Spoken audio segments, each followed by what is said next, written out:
warahmatullahi wabarakatuh. Waalaikumsalam warahmatullahi wabarakatuh. Kan Bu, terlalu jauh suaranya tak kedengaran. Takutnya kalau tak jawab salam saya doakan suaminya kawin lagi. Mau Bu? Amin Bu. Masya Allah, luar biasa. Wala hawla wala quwwata illa billah Sayyidina Muhammadin ibni Abdillah wa ala alihi wa sahbihi wa mawala. Faqala Nabi sallallahu alaihi wasallam, kullu bani adama khata'un wa khairul khata'in at-tawwabin. Yang kami hormati Bapak Ketua RT 07 yang insya Allah beberapa bulan lagi akan menjadi RW. Amin ya rabbal alamin. Yang kami hormati Bapak Ketua Pengurus Masjid Ar-Rahman beserta jajaran. Yang kami hormati Bapak-bapak Ketua tahap 1, 2, 3, 4 yang insya Allah sebentar lagi akan menjadi ketua RT masing-masing tahap. Amin ya rabbal alamin.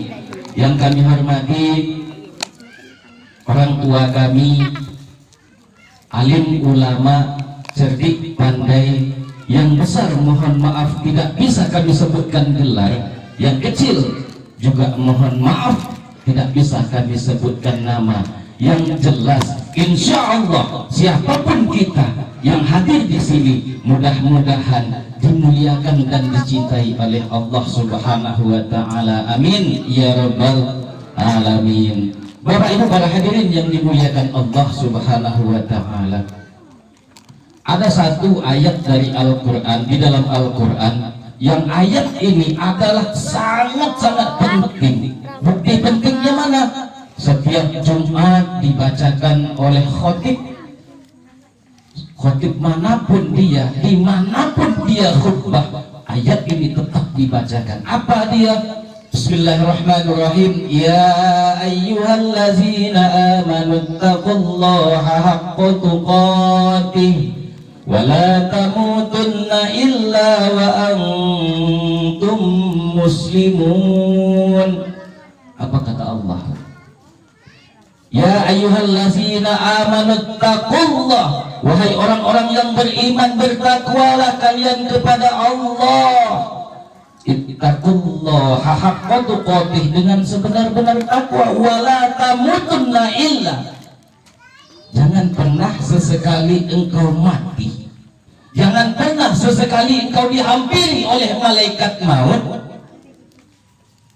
Lihat bahasanya, seolah-olah kalau yang seperti ini rasa-rasanya itu mati kita yang ngatur, matinya itu kita yang request. Jangan sesekali engkau mati kata Allah, berarti mati kita yang pilih. Oh saya mati mau besok lah, kenapa? Amal saya hari ini banyak. Saya mati nantilah setelah bini saya 4 lah, berarti kita request ya, berarti kita request. Coba lihat lagi di ujung kalimat, ittaqullaha haqqa tuqatih wa la tamutunna illa wa antum muslimun, kecuali dalam keadaan benar-benar memeluk agama Islam.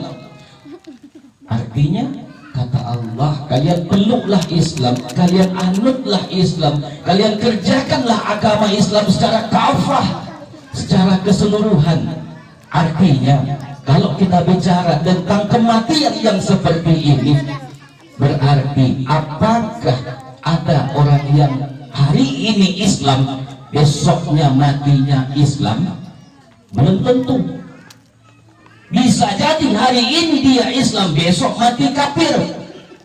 Atau boleh jadi hari ini dia fasik, hari ini dia kafir, besok matinya mati Islam. Kita contoh satu ya, mati kafir. Siapa dia? Lagi siap, lagi sibuk-sibuk nih Bu, anak muda mungkin ya, laki-laki nih pasti nih, separuh mati. Apa yang diisap? Narkoba. apa yang diminum kopi miring, apa yang diminum tuak, apa yang diisap ilem cak kambing, separuh mabuk, pulang mengendarai kendaraan, lihat jam sudah jam 2 subuh, bayangin separuh mabuk bawa kendaraan, tiang listrik lurus dia anggap rata, tabrak tuh tiang listrik, mati kafir.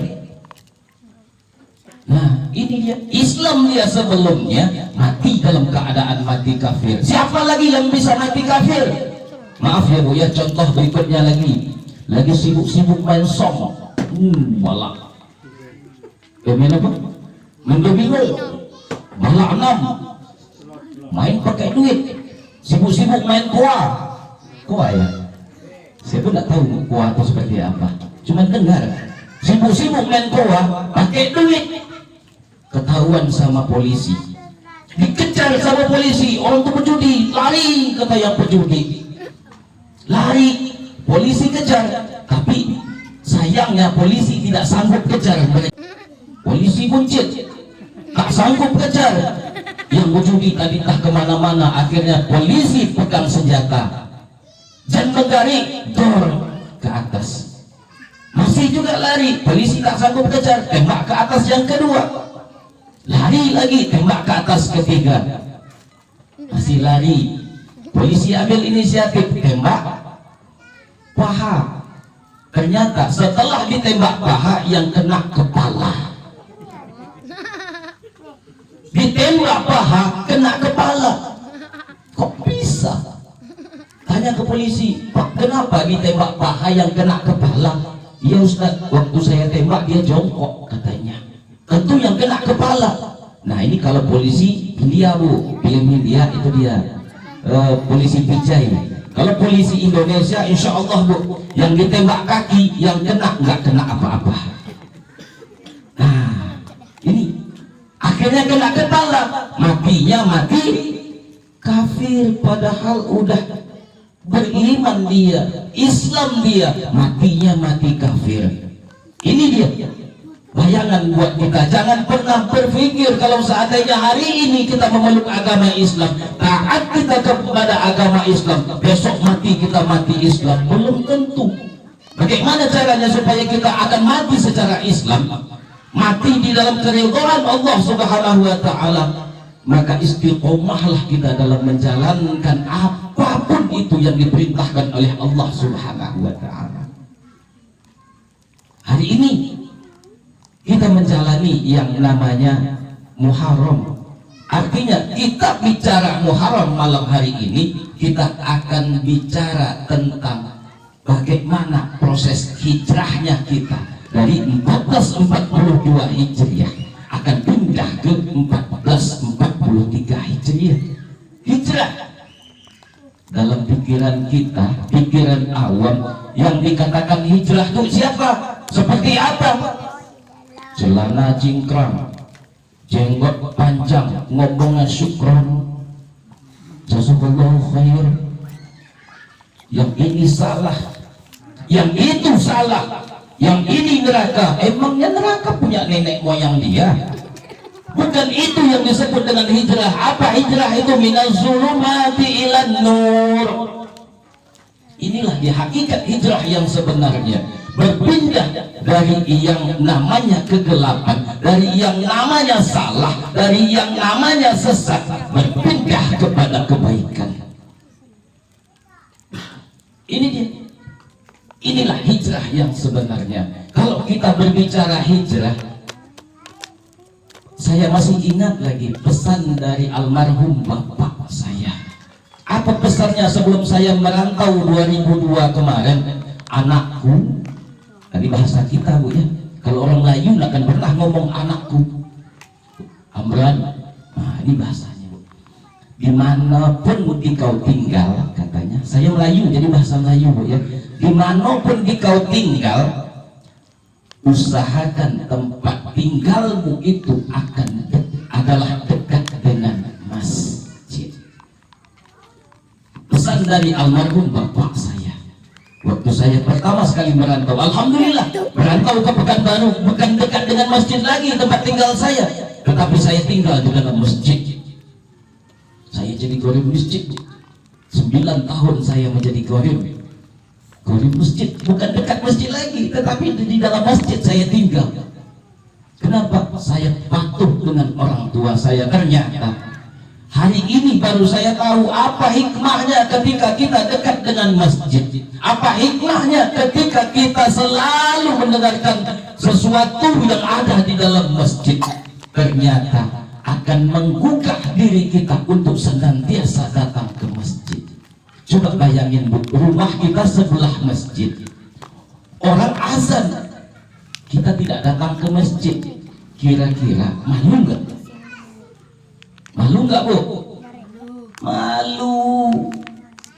Malu di mana dan mau letak mukanya, apalagi bapak-bapak rumah sebelah masjid tidak datang ke masjid. Wah, luar biasa itu. Atau setidak-tidaknya lah ibu-ibu marah nih Bu, ibu-ibu marah kan tak kenal waktu nih Bu, betul Bu? Betul Bu? Tak ada yang jawab, ngantuk Bu. Kadang-kadang ibu-ibu ya, istri-istri ini marah tak kenal waktu. Maghrib akhirnya apa? Dengar azan berhenti nggak marah Bu? Berhenti pasti, walaupun setelah sholat nanti nyambung lagi ya Bu ya. Nggak tahu. Pasti berhenti. Inilah salah satu hikmah kalau kita tinggal di dekat masjid. Kenapa dia mau ke situ? Nah, tak mungkin lah kita dekat dengan masjid, kita tak pernah datang ke masjid. Besok kurang ajarnya lagi, waktu hidup tidak pernah datang ke masjid, suatu saat dia datang ke masjid, posisinya di depan imam. Nah, ini yang kurang ajarnya. Tidak pernah datang ke masjid, sholat berjamaah, tidak pernah datang ke masjid, ikut majelis taklim. Ketika datang ke masjid, posisinya di depan imam. Nih, badan. Mati. Nah, ini yang sangat-sangat kita sayangkan. Lalu keluarga bilang, bapak-bapak, ibu-ibu, kalau hari ini si mayit ini ada salah, ada dosa, mohon dimaafkan ya Bu. Iya, kata di tetangga sebelah. Padahal dalam kehidupannya tidak pernah datang ke masjid. Ini yang sangat-sangat kita sayangkan.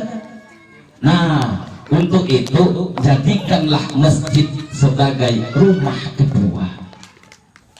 Ya Bu ya, jadikan masjid sebagai rumah kedua. Jangan tinggalkan masjid. Ini saya ingat perkataan dari Umar bin Khattab, hasibu an hasibu qabla an tuhasabu. Hitunglah dirimu, hitunglah dosamu, hitunglah perbuatanmu sebelum engkau dihitung oleh Allah Subhanahu wa ta'ala. Artinya apa? Kehidupan kita di dalam keseharian ini mungkin ada menyakiti tetangga, mungkin ada tutur bahasa kita yang menyinggung perasaan tetangga, mungkin ada perbuatan kita yang mungkin dari pohon atau lain sebagainya, mimik wajah kita, perbuatan kita yang senantiasa mungkin kita lakukan namun tetangga tersinggung. Rubah. Kenapa? Kita sekarang sudah hijrah. Kita sudah hijrah. Kalaulah tahun 1442 Hijriah kemarin sama dengan tahun 1443 Hijriah ini, kita termasuk orang yang merugi. Namun celakanya 1442 Hijriah kemarin lebih baik daripada 1443 Hijriah ini. Kitalah termasuk orang yang celaka. Celaka kita Bapak Ibu para hadirin yang dimuliakan Allah Subhanahu wa ta'ala. Siapa yang baiknya, siapa yang bagusnya? Bagusnya itu adalah 1443 Hijriah ini, yang jarang ke masjid datang ke masjid, yang jarang baca Quran baca Al-Quran, yang jarang bangun tengah malam bangun tengah malam, sekalipun bangunnya kencing duluan baru sholat. Yang 42 Hijriah kemarin, yang istri jarang sekali berkata baik, sopan santun kepada suami. 1443 Hijriah ini rubah. Kenapa? Bapak Ibu para hadirin yang dimuliakan Allah Subhanahu wa taala, hari ini kalau kita berbicara masalah hijrah, kita harus lebih baik dari yang kemarin. Terkhusus ibu-ibu ini, saya bicara ke ibu-ibu, saya fokusnya ke ibu-ibu. Kenapa? Ibu-ibu adalah jantung di dalam rumah tangga. Kalau jantung itu berdenyut tidak stabil, maka tubuh yang ada di dalam keluarga itu juga akan rusak. Bapak Ibu yang dirahmati Allah Subhanahu wa taala, ibu-ibu tahu enggak? Dosa ibu-ibu, ya Bu ya, dosa para ibu-ibu itu ditanggung sama suami, Bu. Suami yang tanggung. Jadi suami ibu kiai ini, suami ibu ketua MUI ini, suami ibu berfatwa ini. Namun ibu-ibu dalam menjalani kehidupan tidak hormat dengan suami, tidak menutup aurat saat keluar rumah, maka dosa yang ditanggung oleh suami. Suami yang tanggung, Bu. Kapan mulainya, Ustaz? Aku terima nikahnya Sianu binti Sianu dengan mas kawin satu buah Al-Quran yang tidak pernah dibaca sampai mati tunai. Sejak itu pindah, Bu.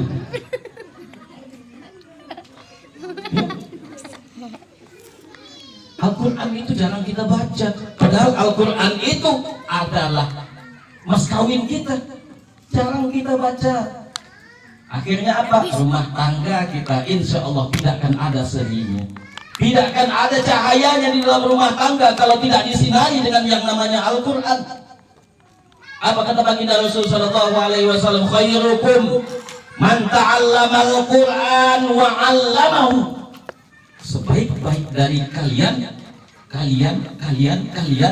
adalah orang yang belajar Al-Quran, orang yang mempelajari apa itu isi dari Al-Quran, wa 'allamahu, dan yang mengajarkan Al-Quran kepada orang lain. Inilah khairukum, kata Allah, kata Rasulullah, terbaik. Sambungan dari hadis itu apa lagi? Wa khairul bait, sebaik-baik rumah, sebaik-baik rumah kata baginda Rasul sallallahu alaihi wasallam adalah rumah yang di dalamnya dibacakan Al-Quran, yang di dalamnya dijadikan tempat belajar Al-Quran. Terlihat oleh penduduk langit cahaya dari Al-Quran di dalam rumah tersebut, sebagaimana penduduk bumi melihat cahaya bintang yang ada di dalamnya. Inilah hebatnya Al-Quran, Bu.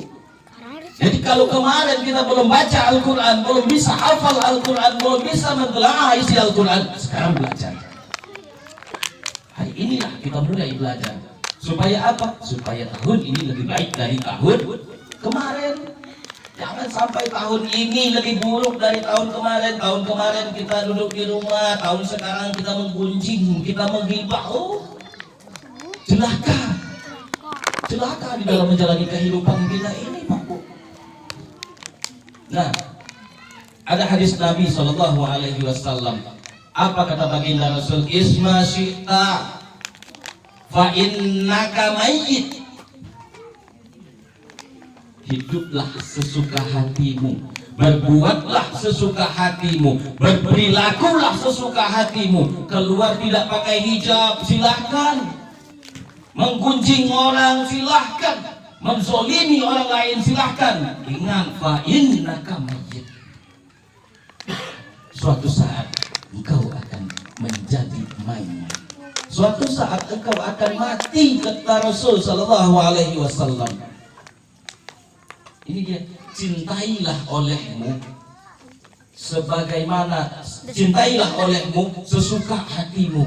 Namun harus engkau ingat, yang engkau cintai itu akan berpisah darimu. Hari ini silahkan cintai harta, hari ini silahkan cintai jabatan kita, hari ini silahkan cintai keluarga kita. Namun ingat, ada 3 perkara yang akan mengantarkan kita saat di alam kubur. Kita dengar beberapa hari yang lalu pengumuman inna lillahi wa inna ilaihi rajiun.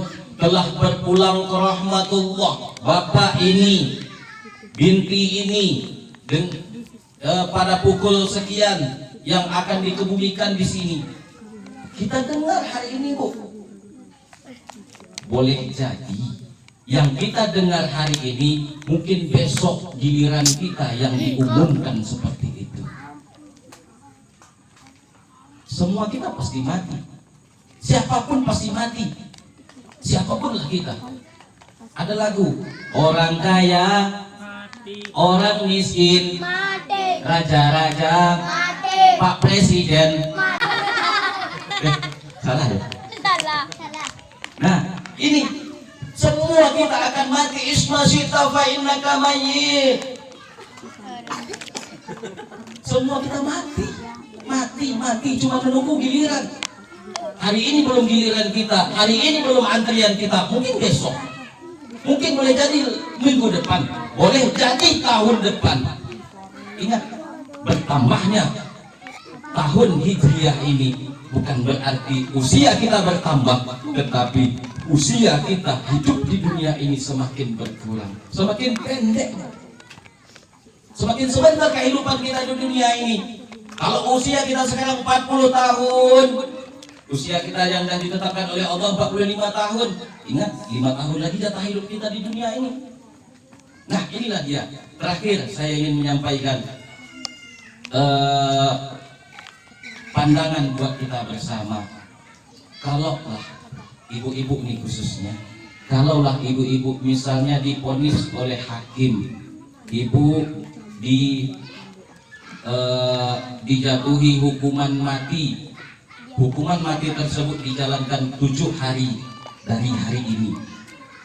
Apa yang ibu-ibu lakukan? Hukuman mati 7 hari ke depan yang akan diponis oleh hakim. Apa yang kita lakukan? Pastinya saya yakin ibu-ibu tidak sanggup makan. Benar nggak, Bu? Pasti ibu-ibu tidak sanggup keluar rumah. Kenapa? Sibuk ibadah. Sholat itu tidak pernah tinggal. Sholat sunat tidak pernah tinggal. Puasa tidak pernah tinggal. Qiyamul lail pasti tidak pernah tinggal. Kenapa? 7 hari lagi usia kita. Betul nggak, Bu? Betul ya, Pak ya? Tapi kita tidak sadar. Kita semua sudah divonis mati oleh Allah Subhanahu wa taala. Kullu nafsin za'iqatul maut. Setiap yang hidup, setiap yang bernafas, setiap yang bernyawa pasti akan mati. Kita divonis oleh Allah Subhanahu wa taala, tapi kita tidak pernah sadar vonisnya Allah. Kita lebih takut vonisnya manusia daripada vonisnya Allah. Coba kita lihat ayat itu. Kullu nafsin za'iqatul maut. Setiap yang hidup mati, setiap yang bernafas mati, setiap yang bernyawa pasti mati. Kita tidak sadar dengan kondisinya Allah. Malahan kita cuek, malahan kita lupa dengan ayat itu. Kalaulah kita ingat, insya Allah kehidupan kita menyakitin orang kita tidak akan sanggup. Menjelekkan orang pasti kita tidak akan sanggup. Menzolimi orang pasti kita saja akan sanggup. Kenapa? Kita akan mati. Bapak Ibu para hadirin yang dimuliakan Allah Subhanahu wa taala, inilah renungan buat kita bersama. Kalau seandainya salah, saya mohon maaf, maklum Ustadz lokal, ya Ustadz ya. Maklum Ustadz lokal.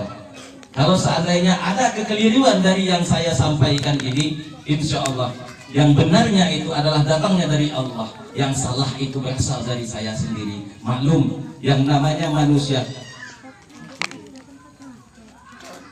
Yang namanya manusia sebagaimana hadis yang saya bacakan tadi, kullu bani adam khata'un wa khairul khata'in at-tawwabin. Setiap anak cucu Adam, semua anak cucu Adam itu pasti berdosa, siapapun dia. Nabi Adam berdosa. Apa dosanya? Memakan buah khuldi. Apalagi kita, anak cucunya, cucu cicitnya berdosa. Wa khairul khata'in at-tawwabin. Sebaik-baik manusia adalah manusia yang mau bertaubat kepada Allah Subhanahu wa taala. Ini dia taubat kita kepada Allah. Insyaallah dalam menjalani kehidupan ini Allah akan berikan sinar, Allah akan berikan cahaya, Allah akan berikan petunjuk dan hidayah buat kita semua. Amin ya rabbal alamin. Bapak Ibu para hadirin yang dimuliakan Allah Subhanahu wa taala, ini mungkin yang bisa kami sampaikan dalam kesempatan yang singkat ini. Mudah-mudahan ada manfaatnya buat kita bersama, terkhususnya buat yang menyampaikan. Untuk itu, mari sama-sama kita tutup malam hari yang berbahagia ini acaranya, yaitu dengan sama-sama berdoa kepada Allah Subhanahu wa taala. Untuk berdoa ini adalah malam tahun baru Islam. Jadi saya mohon kepada bapak-bapak, ibu-ibu, mohon sama-sama diaminkan doa ini.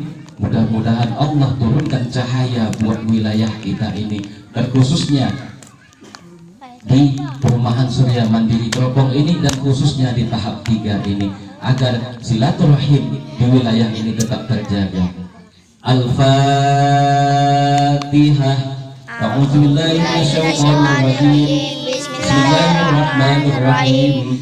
Alhamdulillahirabbil alamin, arrahmanirrahim, maliki yaumiddin.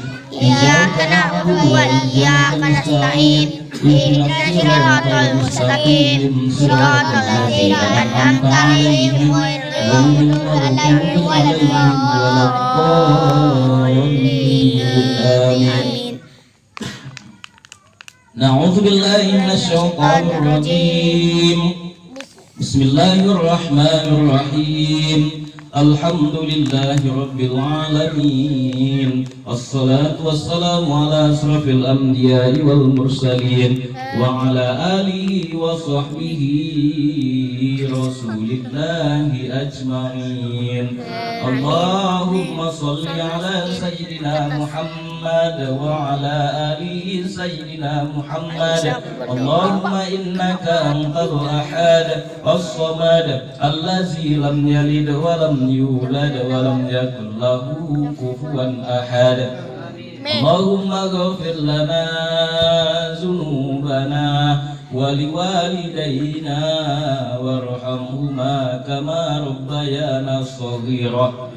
Ya Allah, ya Tuhan kami mohon ampunan-Mu ya Allah. Sesungguhnya dalam kehidupan ini lebih banyak lalai kami daripada taat kami ya Allah. Lebih banyak lupa kami daripada ingat kami ya Allah. Jadikanlah kehidupan kami ini adalah kehidupan yang bermanfaat ya Allah. Ya Allah, ya Tuhan kami, ampuni seorang wanita yang pernah kami tumpangi rahimnya ya Allah. 9 bulan 10 hari lamanya. Perempuan itu ikhlas melahirkan kami ya Allah. Tumpah darahnya ya Allah, luka kulitnya ya Allah, bercucuran keringat dan air matanya ya Allah. Ya Allah, itulah ibu kami ya Allah. Mulia sungguh hatinya ya Allah, yang tak pernah kenyang makannya demi mengenyangkan kami ya Allah. Yang tak pernah nyenyak tidurnya demi menyenyakkan tidur kami ya Allah. Yang tak pernah berpisah langsung sakit sehatnya demi melihat kami sehat ya Allah. Ampuni ibu itu ya Allah. Ampuni ibu itu ya Allah. Ampuni ibu itu ya Allah. Ya Allah, ampuni seorang lelaki yang namanya Dibin dan dibintikan di belakang nama kami ya Allah. Yang tak pernah berkeluh kesah kepada kami ya Allah. Yang senantiasa ikhlas bekerja demi kami ya Allah. Yang selalu tidak menampakkan keletihannya kepada kami ya Allah. Dialah ayah kami ya Allah. Ampuni dosa mereka ya Allah. Ampuni dosa ayah dan ibu kami ya Allah. Sekiranya saat ini mereka masih hidup, ya Allah, panjangkan usia taat mereka, ya Allah. Sehatkan mereka, ya Allah. Lindungi mereka dari segala penyakit dan wabah, ya Allah. Kalau seandainya Engkau mau ambil mereka dari kami, ya Allah, jangan sakiti mereka, ya Allah. Janganlah sakaratul maut itu menyiksa mereka, ya Allah. Lembutkan urusan itu, ya Allah, ya Arhamar Rahimin. Sekiranya mereka telah Engkau panggil, ya Allah, lapangkan kubur mereka, ya Allah.